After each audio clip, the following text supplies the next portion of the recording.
Chris, hi Phil, glad you're back. Thanks, mate. What are your views on a young generation being bombarded by gambling adverts during sports broadcasts, not to mention a majority of advertisement boards to be gambling companies, especially football? This is ominous for the future generation when they're old enough to gamble.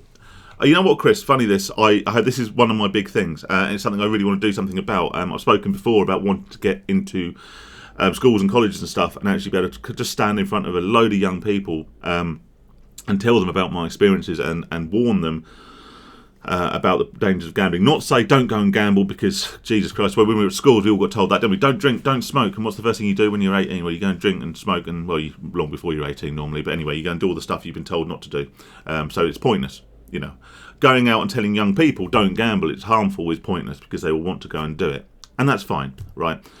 The important thing, I think, for me with young people is to recognise, that it is dangerous, and to really keep close tabs on your own behaviours, really keep a close eye on what you're doing, and any potential harm in the behaviours that you're falling into.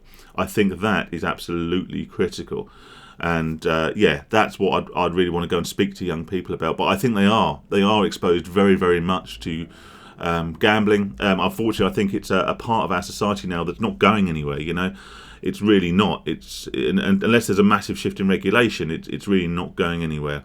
I was at a party, an 18th birthday party on Saturday, just gone. More of the, not because I'm down with the kids, but because obviously family were invited as well, and it was a relative of my wife's.